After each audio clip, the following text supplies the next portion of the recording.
Have you ever looked at our planet and thought, wow, we really didn't spread out very well? It's like we're all at a massive party, but instead of mingling, half the people are crammed into the kitchen, while the other half have the entire mansion to themselves. You've got places where you can stretch your arms out and spin in a circle for an hour without bumping into a single soul. Think of the vast, empty deserts of Namibia or the icy plains of Siberia.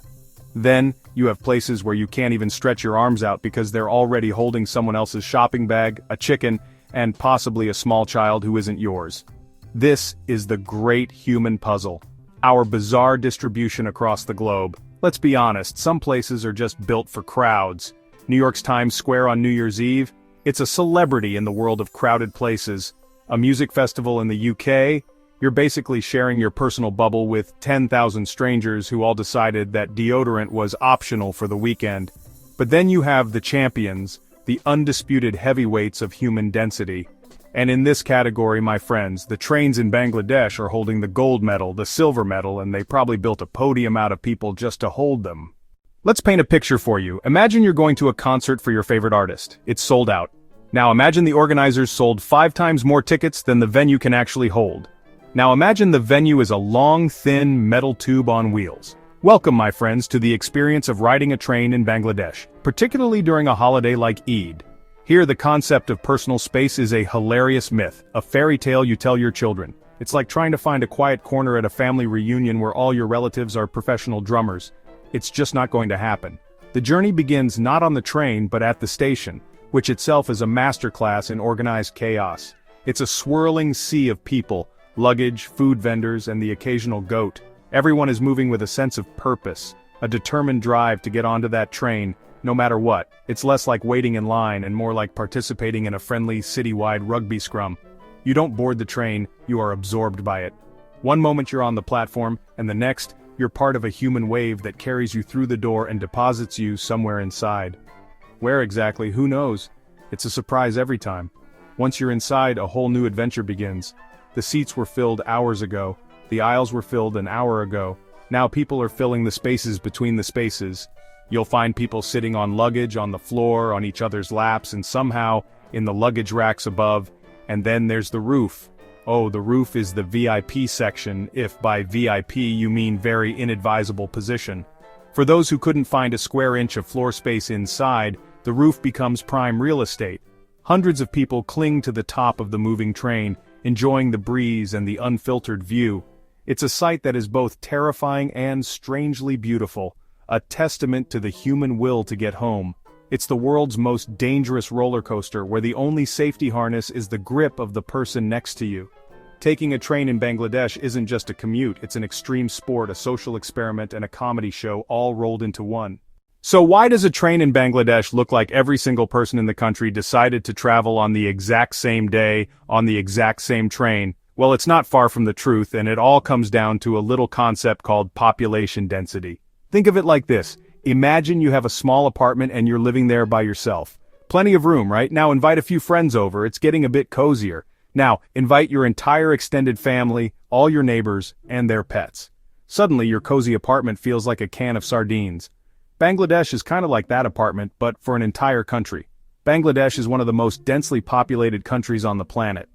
It's a relatively small nation in terms of land area, about the size of the state of Iowa in the United States. But here's the kicker. Iowa has a population of about 3 million people. Bangladesh has a population of over 170 million people. This population density is the main ingredient in the recipe for crowded trains. During holidays like Eid al-Fitr and Eid al-Adha, millions of people who work in the capital city of Dhaka travel back to their home villages to celebrate with their families. It's one of the largest annual human migrations on Earth. And since the railway is one of the most affordable ways to travel long distances, everyone funnels into the train system. It's not a matter of poor planning, it's a matter of sheer numbers. There simply aren't enough trains to carry everyone comfortably, so people make do with what they have. This creates a unique culture around travel. It's not just about getting from point A to point B, it's a shared struggle, a communal effort. People help each other lift luggage through windows, pass babies over the heads of the crowd, and share food and water with complete strangers. Now let's take a deep breath and teleport ourselves far, far away from the beautiful chaos of a Bangladeshi train. Imagine a place where the only thing you can hear is the wind whispering over sand dunes or the gentle crackle of ice under your feet. These are the Earth's empty corners, the polar opposites of Dhaka's railway station. These are the places where you could shout at the top of your lungs, and the only one to hear you would be a confused-looking camel or a wandering polar bear. Consider the Gobi Desert in Mongolia and China. It's one of the largest deserts in the world, a vast expanse of rock, sand, and endless sky. Here, population density is measured not in people per square kilometer but in kilometers per person. You could travel for days and not see another human being. The silence is so profound it's almost a sound in itself. There are no train whistles, no market chatter, no symphony of a million mobile phones ringing at once. Then you have the other extreme, the cold places. Think of Greenland, a massive island covered almost entirely in ice, with a population you could fit into a small football stadium. Or Antarctica, a whole continent dedicated to science and penguins, with virtually no permanent human residence. In these places the world is painted in shades of white and blue, the air is crisp and clean, and the sense of isolation is immense.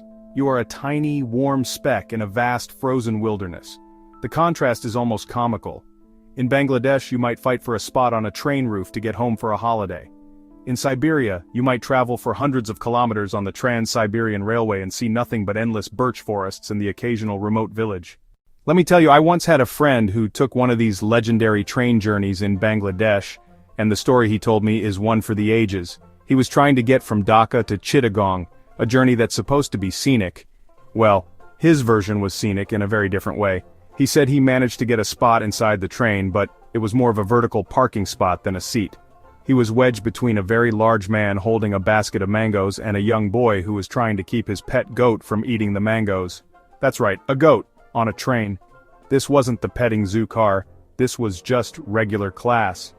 For the first hour, my friend said his main activity was trying to breathe. Every time the train lurched, the human wave would shift, and he'd become intimately familiar with the elbow of the person behind him and the mango basket in front of him. The air was thick with the smell of sweat, sweet mangoes, and a faint, but distinct, aroma of goat. He said at one point, the goat, in a moment of pure genius, managed to snatch a mango from the basket. The owner of the mangoes wasn't pleased, and a lively, good-natured debate began about the ethics of train goat mango theft.